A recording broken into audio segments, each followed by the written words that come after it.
That's a little late, but this just came off the print machine and I just thought it's worth sharing. This is my first cut at the streamlined lid.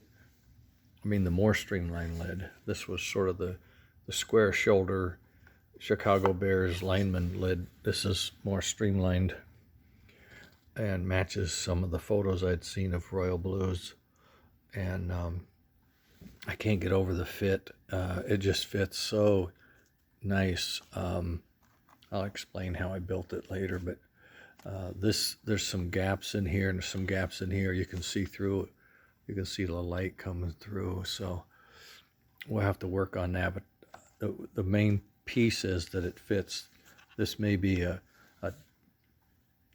don't know, 1/10 of a millimeter too short, so it could stick out a little further to be flush with that back piece, but it's really nice. It snaps down.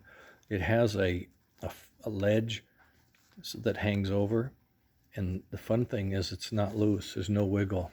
You put it on and it virtually just snaps down, basically. So I think we got a really good fit. From that, I can always work on these surfaces and get them smoothed out. The other thing I need to show you is the inside is really rough. Here you can see how the support doesn't really give us a smooth surface on the inside. So I'm going to have to consider what I have and try to come up with better support mechanism. But you still have a cavity that gives me air space for the mechanisms. And then this, you see the smooth edge right there, very smooth, all the way around. That's what fits inside the body, and then it seals on the outside. And I've got a little ledge put into this piece, so it just goes in. It just fits in there. It's like a stick of butter in a butter dish. Just perfect. It's rewarding when you spend time. This probably took 4 hours. You spend the time to design a part, try to get the lines, perfect. This is the water tank section, and this would be the oil section. I've got another one I'm working on for Gil, where this is sat down, and this is room for coal, and we can put a little mound of coal in there. But I still need to have the cavity for the electronics, so it can't be too deep. But this, I just love how this transition. The black plastic is hard to photo, but if you paint this like a primer, then you could get to see all the lines real well. You put the decals on it, some railings. The lids you can buy brass or print plastic or some other material. Put the lids there, the lids here for the water, railings, ladders.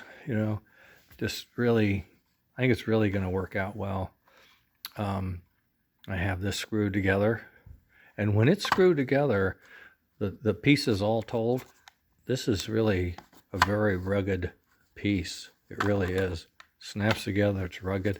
There you see the speaker device, and then behind that would be the PC board bolts in there. There's the hole for the pivot pin for the truck. Then the big holes there's where the wiring will come out. It'll come out from that PC board and go forward. It's coming together. It's going to be a really nice, all the holes are for things. Now the control board, the power converter, and the volt regulators and the soundboard, they all fit in there, and the fan, right? So those parts all fit in here. The lid fits on top. You have your 6-wheel trucks with all-wheel pickup. It's just, I think it's going to be a really nice kit. A very nice kit. I really do. It's going to work out. And then one hand, it's hard to do. There we go. You can hear it. It just sort of snap. I'm home now. I think it's going to look great. And then the other unit here would be the more conventional look. So I've got it either way. And then this piece will be recessed for coal. So you have coal, conventional, and then super streamlined. And for a extended range, it's starting to play the part, I think. We're gonna be having a good time with this. This feels like a really good assembly. It just does. It goes together well. Okay, there you go. It's late. Later.